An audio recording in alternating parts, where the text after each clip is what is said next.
ആശാപ്രവർത്തകർ രാഷ്ട്രീയ പാർട്ടി യോഗങ്ങളിലും പരിപാടികളിലും പങ്കെടുക്കുന്നത് സംബന്ധിച്ച പരാതികൾ സംസ്ഥാന ആരോഗ്യവകുപ്പ് ഗൗരവമായി പരിഗണിക്കണമെന്ന കേന്ദ്ര ആരോഗ്യ മന്ത്രാലയത്തിന്റെ കർശന നിർദ്ദേശം. തിരുവനന്തപുരം നഗരസഭയിലെ വെട്ടുകാട് വാർഡിൽ നിന്ന് ലഭിച്ച പരാതിയിൽ അടിയന്തര നടപടി സ്വീകരിക്കാനും നിർദ്ദേശമുണ്ട്. തിരുവനന്തപുരം നഗരസഭയിലെ മിക്ക വാർഡുകളിലും ആശാപ്രവർത്തകർ CPM പാർട്ടി പ്രവർത്തനം നടത്തുന്നതായി ആക്ഷേപമുണ്ട്.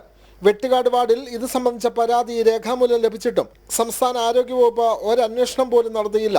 ഞങ്ങളുടെ ഭാഗത്ത് ഇഷ്ടംപോലെ രോഗികളുണ്ട്, കൊച്ചുകുട്ടികളുണ്ട്, ഗർഭിണികളുണ്ട്.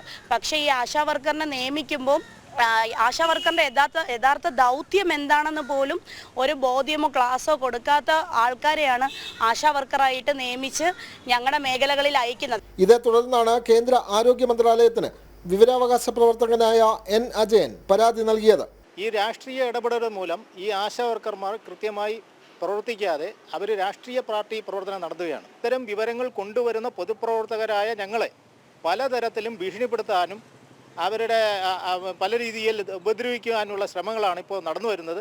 ഈ പരാതിയുടെ അടിസ്ഥാനത്തിൽ അടിയന്തര നടപടി സ്വീകരിച്ച് കേന്ദ്ര ആരോഗ്യ മന്ത്രാലയത്തിന് റിപ്പോർട്ട് നൽകാൻ സംസ്ഥാന ആരോഗ്യ പ്രിൻസിപ്പൽ സെക്രട്ടറിയോടും നാഷണൽ ഹെൽത്ത് മിഷൻ കേരള ഡയറക്ടറോടുമാണ് ആവശ്യമുന്നയിച്ചിട്ടുള്ളത്.